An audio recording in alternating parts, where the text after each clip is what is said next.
ମାନେ ଲିଟରାଲି ପିଲା ଛୁଆ ହେଲା ପରେ ସବୁଦିନ ଗୁଡ଼ାକ କିଛି ଏମିତି।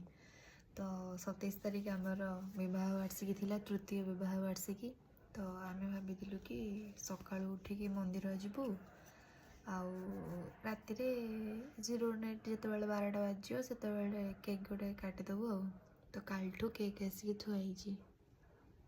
ରାତି 12ଟା ଯାଇ ଦିନମାନ ଯାଇ ତା ମାନେ 27 ତାରିଖର ରାତି 11ଟା ବାଜିଲାଣି, ମାନେ PM AM ନୁହଁ। ଆମେ ଭାବିଥିଲୁ ଯେ 27 ତାରିଖ ଯେତେବେଳେ 12ଟା ବାଜିକି AM 12ଟା 00 ନାଇଟ୍ ସେବେ କାଟିଥାନ୍ତୁ କେକ୍, ବଟ୍ ସେ ଦିନମାନ ଗଲା, ହେଇପାରିଲେନି। ଏବେ ରାତି ଅଧକୁ ସେ ବି ଏଇ ଗେଟଅପ୍ରେ ନାଇଟ୍ ସୁଟ୍। ଚାଲ କାଟ କାଟ।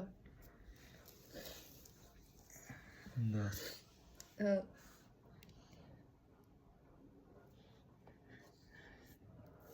କହୁନ ହାପି ଆନିଭର୍ସରୀ।